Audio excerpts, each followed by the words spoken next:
Vértice TV, con el alto auspicio de Universidad Austral de Chile, presenta La Entrevista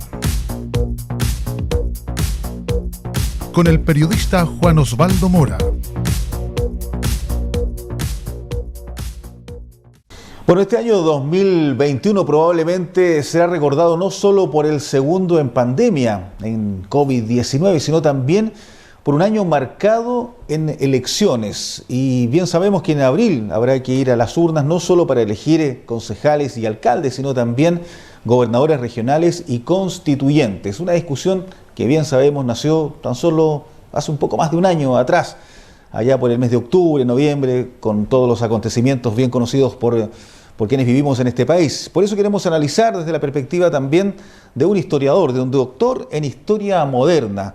Juan Luis Osa lo tenemos justamente en contacto desde Santiago. Gracias por estar con nosotros, investigador además del Centro de Estudios Públicos, te he entendido, del CEP, ¿verdad, Juan Luis? Así es, Juan Osvaldo. Muchas gracias por la invitación. Bueno, pues entremos en materia de lo que significa la perspectiva de lo que puede ser un hombre que investiga la historia reciente y cómo ha ocurrido en Chile. Bueno, la constitución política es por vez primera que se hace en este contexto, un contexto participativo donde se va a formar y se va a elegir a las personas que deberán escriturarla, deberán redactarla. No ha ocurrido en nuestra historia procesos similares, ni en el siglo XIX ni en el siglo XX. ¿Cómo nos cambia aquello, la percepción de lo que puede ser esta constitución política de acuerdo a lo que ha sido nuestra historia, Juan Luis? Efectivamente, Juan Osvaldo, estamos ante un momento histórico muy original. Es por primera vez en nuestra historia, en la historia republicana del país, que nos vamos a sentar como sociedad a conversar, a redactar un nuevo pacto constitucional. Las constituciones anteriores fueron redactadas por muy pocas personas y en donde la participación fue prácticamente inexistente. En ese sentido, estamos ante una oportunidad histórica de darle un mayor espesor a la Constitución, de que sea verdaderamente nuestra, que sea legítima, ¿no? En ese sentido, yo creo que que estamos ante un antes y un después en nuestra historia. Ahora, eso no quiere decir, Juan Osvaldo, necesariamente que tengamos que empezar de nuevo el país. No creo que tengamos que hacer una revolución constitucional. Más bien, lo que busco con esto del antes y el después es enfatizar la idea de que tenemos la oportunidad de hacer algo participativo sin que eso signifique comenzar todo de nuevo. Claro, bueno, y hay procesos en el mundo que han tenido diversas formas de llegar a una nueva constitución. El proceso de Chile, comparativamente con el resto de los países del mundo, ¿a cuál se podría parecer lo que estamos haciendo nosotros? Mira, yo creo que esto se parece mucho a las transiciones democráticas, a las transiciones que a lo largo del mundo occidental, digamos, europeo, los países europeos, los países americanos vivieron durante los 70 y los 80, ¿no? Cuando pasaron de regímenes autoritarios a regímenes democráticos. Lo que estamos experimentando nosotros como chilenos, como sociedad, es una nueva transición. Pareciera ser, por un lado, como el último tiempo de la antigua transición, la transición que comenzó el año 89. Pero también vamos a tener una transición que mira hacia el futuro, ¿no? Porque la Constitución se va a demorar un tiempo en implementarse y es muy probable que estemos bajo artículos transitorios, es decir, artículos que nos van a llevar de una Constitución, la Constitución de 1980, que es la que tenemos hoy, a la nueva Constitución de 2022. Es ese tránsito, ese camino, ese paso el que vamos a vivir como generación, como sociedad, como chilenos y chilenas, y eso puede durar un tiempo. Hay que ser muy conscientes y muy responsables en decirlo esto muy claramente. Esto no es algo que se va a acabar el 2022, esto va a continuar. Y es esa transición la que por primera vez en la historia de Chile va a ser participativa. Vamos a estar todos participando en él. Claro, muchos analistas dicen que probablemente la transición que se inició con el retorno a la democracia va a terminar con este proceso, probablemente cuando la historia en décadas más adelante, en el siguiente siglo, se analice este periodo de Chile, probablemente así se dirá. Claro, nosotros vemos un periodo extenso, pero probablemente en un periodo histórico más extenso será justamente la transición o el final de esa transición con el retorno a la democracia. Juan Luis, tomando en consideración aquello, se va a dar una cosa muy particular acá. El próximo presidente, la próxima administración de gobierno va a entrar con una constitución y lo más probable es que va a salir con otra. ¿Qué significa aquello en términos de administración de un país? Bueno, esa es una gran pregunta, porque efectivamente el próximo presidente o presidenta va a asumir con la constitución actual.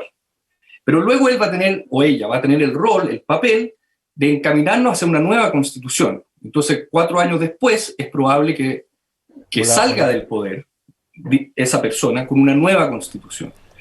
Entonces, tenemos un momento histórico, pero que es muy incierto, ¿no? Por eso que es tan importante llegar a grandes acuerdos durante la convención constituyente, para que la futura constitución, por un lado, no comience todo de nuevo, y por otro lado, haga de esa transición, que se va a reflejar, por ejemplo, entre que un presidente va a entrar con una constitución y va a salir con otra, haga de esa transición algo lo más fácil posible, lo más dinámico posible entre lo que es hoy y el mañana, ¿no? Y eso, bueno, por supuesto que los grados de incertidumbre van a variar dependiendo de cuántos cambios le introduzcamos a la discusión constitucional. Si cambiamos de régimen político, por ejemplo, si nos vamos a un semipresidencialismo o a un parlamentarismo, bueno, entonces ahí la transición va a ser mucho más difícil, mucho más grande. Yo la verdad que soy un tanto escéptico, tengo mis dudas de que un cambio de régimen político vaya a solucionar los problemas de gobernabilidad que hemos tenido en los últimos 10 años. Pero eso es algo obviamente que hay que discutir, hay que conversar en la convención, pero hay que ser muy conscientes, muy responsables. Es decir, miren, ya que esto va a durar mucho, ya que vamos a estar quizás 10 años constitucionalizados, bueno, entonces pensemos muy bien las modificaciones y los cambios que vamos a introducir. Bueno, Juan Luis, también modo de transparencia para quienes nos están observando a través de la televisión, esta entrevista la teníamos planificada hace una semana, 2 semanas atrás, y durante esta semana ya se conoció quienes se inscribieron para ir de candidatos a constituyente, y entre esos nombres aparece el tuyo, por la región de los lagos. Juan Luis, ¿por qué cruzar la línea de ser un historiador, de ser un analista, un investigador, por ejemplo, del Centro de Estudios Públicos, a ir derechamente a tratar de ingresar a lo que significa tener un espacio como constituyente? Agradezco muchísimo la pregunta, Juan Osvaldo. Efectivamente, en aras de la transparencia, es muy importante que quede claro que yo efectivamente ahora soy candidato a la constituyente por el Distrito 26, y estoy muy agradecido de poder representar a todo el Distrito 26 en la convención de ser elegido. ¿Por qué hacerlo? Mira, yo he dedicado muchos años de mi vida, muchísimos, a estudiar la Constitución, a estudiar cómo funciona la Constitución. Yo soy historiador, soy profesor de historia, acabo de publicar un libro que se llama Chile Constitucional, que recorre toda la historia republicana de Chile, siglo XIX y siglo XX, a través de sus constituciones, a través de sus procesos constituyentes. Por lo tanto, siempre he tenido el bichito de la Constitución muy, muy en mi cabeza. Y entiendo, porque así lo he estudiado, porque así he ido a los archivos a investigar las fuentes históricas, entiendo cómo funcionan las constituciones. Y soy muy consciente de que ellas no entran, digamos, en vigor o no funcionan inmediatamente. Se necesita mucha política para eso, mucha política en el entendido como negociación, como juntar distintas posiciones que se junten en el centro, ¿no? Que parlamentemos las distintas posiciones que existen en la sociedad. Si no hacemos eso, es probable que, por un lado, la Constitución no sea demasiado buena para el país. Y en segundo lugar, es probable que, precisamente porque no va a ser muy buena esa Constitución, nos demoremos mucho en implementarla verdaderamente. Entonces, como te decía, tengo el bichito de la Constitución, pero además tengo el convencimiento de que ya que lo que está en juego es la vida de nuestros niños, es la vida de nuestros nietos, tenemos que hacer la mejor constitución posible. Y para eso tenemos que hacer buena política, juntarnos, discutir, debatir, parlamentar, pero después tomar decisiones en conjunto. De otra forma no vamos a llegar a buen puerto. Ahora, Juan Luis, entendiendo todo eso también, el meterse en una discusión del día a día, en lo que significa también la participación de muchas personas. La gran crítica ha sido acá que una vez más los partidos políticos, dado el sistema electoral que tenemos, finalmente colocaron la mayoría de los nombres de quienes van a ir a conformar probablemente este grupo de personas que debería redactar una constitución. Claro, tú no eres un político de carrera, vienes del mundo de la academia, de la investigación, de la historia. ¿Cuál es tu opinión respecto a aquello, que es la gran crítica de muchas personas? Yo creo que es una crítica válida. Efectivamente, podría haber sido más participativa. La ley que favorecía la inscripción de independientes podría haber sido más flexible, podría haberles hecho más fácil la vida a las y los independientes. Pero yo me quedo con la decisión de la mayoría de los partidos políticos de incluir muchos independientes en sus listas. Yo soy independiente y voy en la lista de Renovación Nacional, pero yo soy independiente. Y eso yo lo agradezco, y lo agradezco desde la izquierda a la derecha. Me parece que hicieron un esfuerzo por al menos incluir a independientes en sus listas. Y eso ya le va a dar una cierta frescura a la discusión. Ahora, por otro lado, no hay que olvidar que los partidos políticos, por muy mal mirados que estén hoy, son importantes para la democracia. Si no hay partidos políticos fuertes y que sean respetados por la ciudadanía, es probable, como ha ocurrido en otras partes del mundo, que terminemos en las garras, digamos, de algún autoritarismo, de algún populista, que sabemos muy bien cuán complicado, cuán complejo es eso para el bienestar de la democracia. Entonces, por un lado, felicito a los partidos por abrir sus cupos a los independientes. Me habría gustado que hubiera sido más flexible, pero por otro lado también llamo a la ciudadanía a juntarnos, a reunirnos en fortalecer la democracia. Y una forma de hacerlo es volver a creer en los partidos políticos, para lo cual los partidos entonces tienen que hacer la pega, tienen que hacerlo bien. Ahora, entendiendo además cómo se puede hacer efectivamente discusión política, campaña, entre comillas, para algunos, en medio de una pandemia, en ciudades con cuarentena, donde la incertidumbre es la palabra que más probablemente se escucha en nuestra realidad. Incertidumbre sanitaria, incertidumbre política. ¿Cómo hacemos confluir aquello?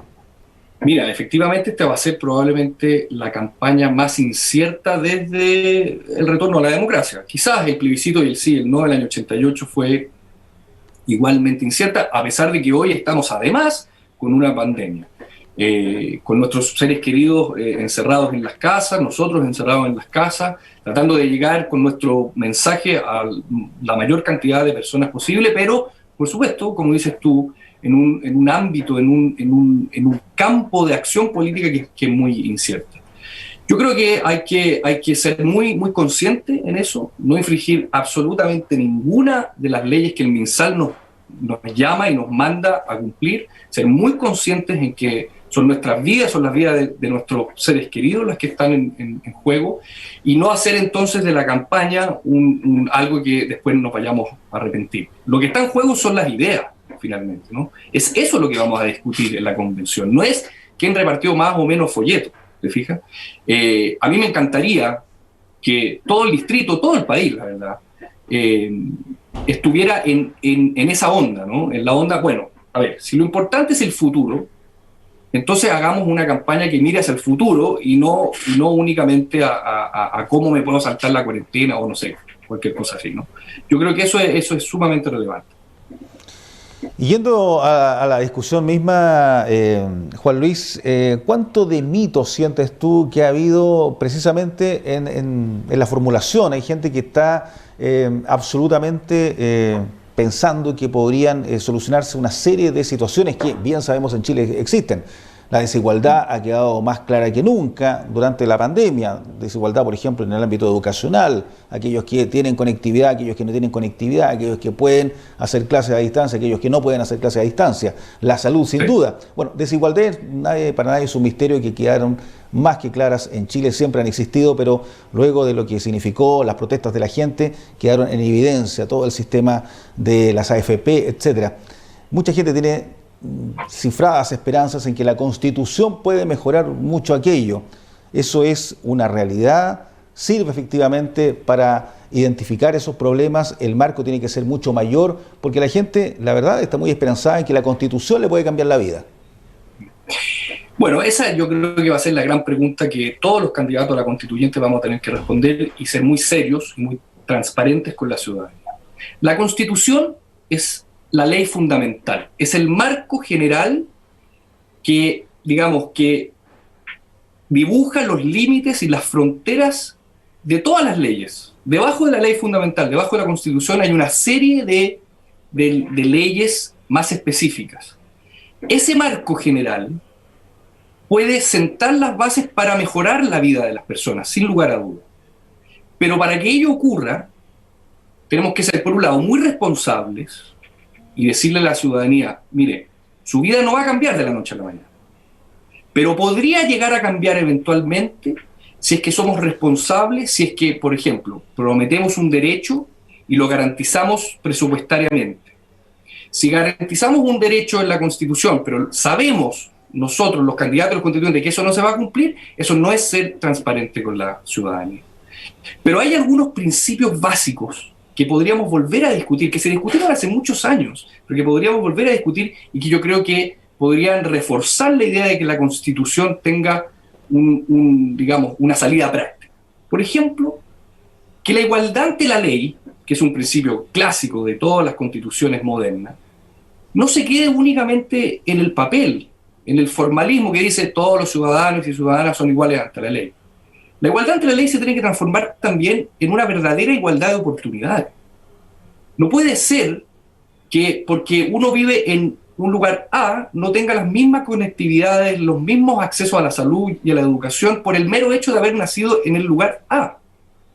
Esa conectividad, esa unidad finalmente, que es una unidad territorial, económica, político, social y cultural, tiene que estar enmarcada en la Constitución. Insisto, con responsabilidad, diciendo, mire, esto sí se puede hacer, esto no se puede hacer, esto quizás lo podamos discutir para poder hacerlo. Pero hay que lograr de una forma que todos nos sintamos vinculados con la Constitución. Que no sea una Constitución de unos pocos, que no sea la Constitución de los constituyentes del año, no sé, de la pera, ¿no? No, que sea la Constitución de Chile. Y para ello, me parece que la igualdad de oportunidades es absolutamente clave. Por oportunidades, insisto, voy desde la conectividad a la educación, ¿no? Entonces, es un marco general, hay que ser muy claro con eso, pero si no tenemos ese marco general, después las leyes se nos van a hacer aún más difíciles de cumplir. Claro, un marco general que evidentemente tiene temas valóricos muy relevantes, de partida de lo más básico, de la constitución del matrimonio, por ejemplo, que consagra la constitución entre un hombre y una mujer, tema que probablemente cambiará, ¿verdad? Mira, es probable que cambie, pero de todas maneras se va a discutir, se va a debatir. A mí, si tú me preguntas, me parece que los temas morales son tan complejos, son problemas tan difíciles de solucionar en una convención o en una reunión social o que puede durar un año o 20, porque son muy individuales. Es tan complejo que yo, la verdad, dedicaría el menos tiempo posible a discutirlos en la convención. Me parece que esas reflexiones, que insisto, son muy individuales, cada uno, mi mujer, mi hija, yo, mi madre, mi padre, podemos tener opiniones muy distintas respecto a cuestiones morales. ¿Las vamos a resolver por una ley? ¿Las vamos a resolver una vez que nos sentemos en la convención a discutir el aborto, el matrimonio para personas del mismo sexo? No, no los vamos a resolver y quizás no haya que resolverlo. Si la sociedad moderna tiene que respetar las distintas concepciones de vida, me parece. Y insisto, no creo que lo vayamos a resolver y quizás nos podríamos enfrascar en un debate que no va a llegar a ninguna parte porque igual nuestras conciencias individuales no van a cambiar por el mero hecho de que quede o no quede algo por escrito en la Constitución. ¿Y qué debería estar entonces dentro de esa discusión prioritaria, Juan Luis? Por ejemplo, el rol del Estado, que es otra de las grandes preguntas que siempre se ha estado planteando en los últimos meses, un Estado subsidiario, un Estado protector, un Estado que efectivamente cumpla un rol absolutamente más protagónico que el que cumple actualmente, por ejemplo. Absolutamente. Yo creo que el futuro del Estado, que, ojo, no es solo mirado desde la economía, es el funcionamiento completo total del Estado, cómo funcionan las leyes, cómo funcionan las autoridades, cómo se eligen las autoridades, cómo va a ser el régimen político, todo eso tiene que ver con el Estado. Y esa discusión sobre el Estado, por supuesto que la vamos a tener y la vamos a tener muy acaloradamente, probablemente. Entonces, eso por un lado. Ahora, si tú me preguntas qué tipo de Estado deberíamos tener, yo diría un par de cosas. Uno, muchas veces los políticos y los académicos hablamos del Estado como si el Estado existiera porque sí, porque el Estado como si fuera como algo que vuela en el aire, ¿no? No, eso es culpa del Estado, o no, falta más Estado. Y la verdad es que el Estado lo hacemos todos nosotros, somos los ciudadanos comunes y corrientes, los ciudadanos de calle los que hacemos los Estados, ¿no? En ese sentido, yo me pregunto, ¿resolveremos el problema del Estado con cambiar un adjetivo o un apellido subsidiario por otro, democrático-social? No, lo más probable es que no resolvamos la idea central que todo Estado debe llevar en sí, que es que esté al funcionamiento de los ciudadanos, que esté al servicio de los ciudadanos. Si es subsidiario, si es solidario, democrático, la verdad que poco importa, porque los apellidos poco importan. Lo que necesitamos es un buen Estado, ni más ni menos, un buen Estado. Y para eso hay que modernizar la forma como nosotros entendemos al Estado, pero también como las autoridades estatales han entendido históricamente la relación entre ellos y los ciudadanos. Esa es una discusión que me parece que es más práctica que definir con A, B o C apellido al Estado que vayamos a tener en el futuro. Claro, pero hay mucha gente que plantea lo contrario. O sea, yo creo que hay mucha ciudadanía que salió a protestar a las calles y que está esperando justamente que esta nueva Constitución efectivamente modifique el rol del Estado. Sienten que hoy día, más que nunca en Chile, se requiere un Estado más fuerte en términos solidarios, en términos sociales. Claro, probablemente modernizar, repensar toda la estructura, pero ellos están muchos apuntando netamente al rol social, que dicen quedó en evidencia cuando hay una crisis, cuando hay una pandemia, cuando hay una situación como la que hemos vivido durante el último año y medio, en que el rol del Estado, si tuviese una participación mayor, podría a lo mejor haber solucionado de mejor manera algunos puntos. Es una posición sin duda, digamos. Yo no digo que no, yo no estoy abogando por menos Estado. Lo que estoy diciendo es que por lo que hay que abogar es por un mejor Estado. Insisto, y llevar a la práctica una declaración que quede por escrita, digamos, en la Constitución, y llevarlo eso a la práctica, son dos caminos complementarios pero distintos al final, ¿no? Por mí, que existiera el mejor Estado posible. Si eso quiere decir que hay que aumentarlo, lo aumentamos. Si hay que bajarlo en algunas partes, lo bajamos. Pero no voy a defender nunca un apellido en el Estado, porque creo que eso es pura retórica nomás. Eso no tiene mayor concreción práctica. Y, insisto, los constituyentes, todas las autoridades tienen que ser muy transparentes. Es decir, miren, el Estado está al servicio de las personas.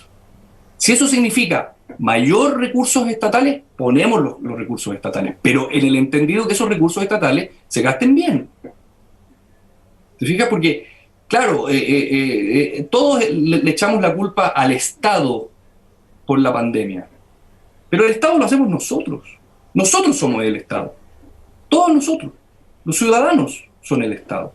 No es esta entelequia así como que estuviera dando vueltas, ¿no? No, tiene una practicidad. No sacamos nada con echarle la culpa al concepto de Estado porque es como que le estuviéramos echando la culpa a nadie. ¿Se entiende?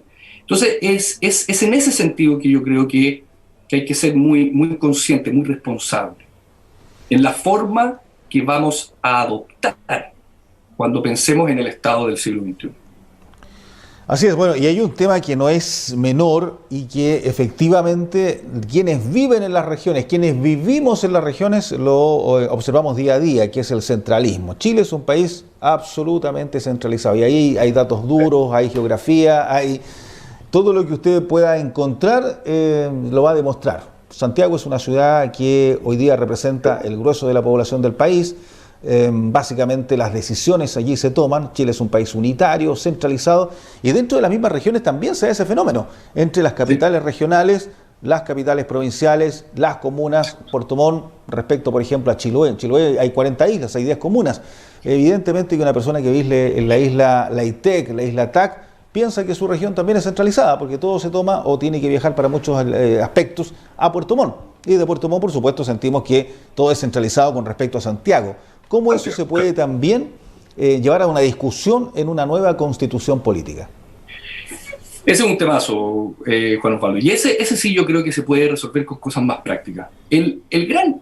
La gran discusión que tenemos que tener detrás tiene que ver con la igualdad ante la ley y con la igualdad de oportunidades, que en este caso se manifestaría en la igualdad territorial, ¿no? Como dices tú, no puede ser que por el mero hecho de ser Santiago tenga mayores hospitales, mayores centros de salud, mejor educación, etcétera, etcétera. Tenemos que descentralizar la igualdad de acceso, la igualdad de conectividad a los servicios básicos. ¿Cómo hacerlo? Bueno, en primer lugar, yo creo que se podría avanzar, y esto sí se podría discutir en la convención, se podría avanzar a un sistema en donde los recursos que se generan localmente, los impuestos que luego se pagan a partir de esos recursos, en una medida mayor se quedaran en la región. No estoy necesariamente diciendo que nos encaminemos a impuestos regionales, porque eso sería quizás un paso demasiado extenso, pero sí a tener mayor conciencia de que hay muchos recursos que se producen localmente, que se producen a partir del trabajo de las salmoneras, por decirte algo, en Chiloé, y que se van de la región. Si algunos de esos montos se quedaran en la región, bueno, entonces es probable que tendríamos mayor conectividad, con lo cual estaríamos respondiendo al viejo anhelo de tener mayor igualdad. En este caso, mayor igualdad de oportunidad de conectividad, ¿no? Como bien dices tú, otro ejemplo, todas las regiones tienen su capital regional, en el caso de los lagos es Puerto Montt, y ellas funcionan como verdaderas ciudades metropolitanas, ¿no? Son metrópolis. Bueno, pero hay mucha gente que va a trabajar a Puerto Montt, ¿cierto? Pero que no vive necesariamente en Puerto Montt. Tenemos que lograr entonces que la relación entre las capitales regionales y aquellas zonas que las alimentan tengan también una mayor equidad, haya una mayor igualdad territorial. Entonces, esto es un llamado, en primer lugar, a tener una mayor igualdad territorial entre Santiago y las regiones.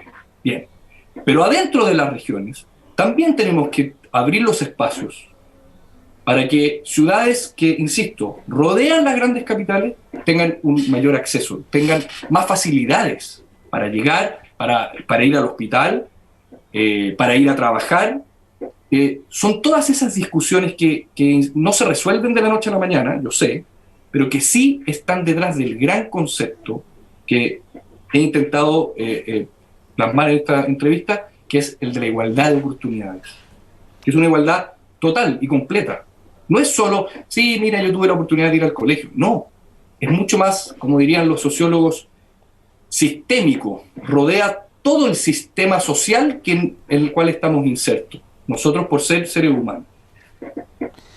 Así es, y probablemente ese es uno de los mayores aspectos, una de las mayores debilidades de nuestro sistema actual, es una de las mayores aspiraciones de las familias chilenas, la igualdad de oportunidades. Lo que más se ha dicho durante el último tiempo, que lamentablemente estos últimos años ha quedado en evidencia. Pero hacerlo realidad ahora. Exactamente, se está viendo, se está haciendo carne aquellos que muchos discutían. Claro, siempre ha estado, probablemente no ha sido visualizado como ha quedado de manifiesto durante este año por todo lo ya sabido. Exacto. Juan Luis, podríamos seguir conversando mucho más, estamos en el tiempo, gracias por estar con nosotros. Muchísimas gracias. Evidentemente podremos conversar más adelante en nuestro noticiario y en nuestras entrevistas, que siempre estamos dando espacio para la discusión política, la discusión económica y por supuesto también para la realidad de nuestras regiones. Así que hasta una próxima oportunidad. Un abrazo, que estén muy bien. Muchas gracias.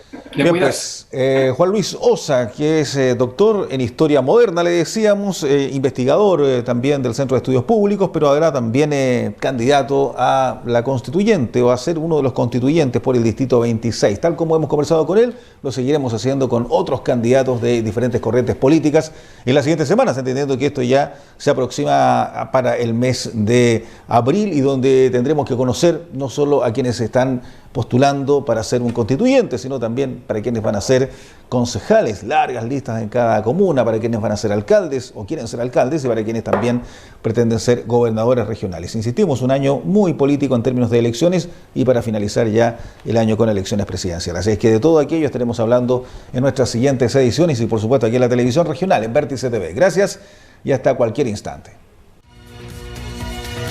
Vértice TV, con el alto auspicio de Universidad Austral de Chile, presentó La Entrevista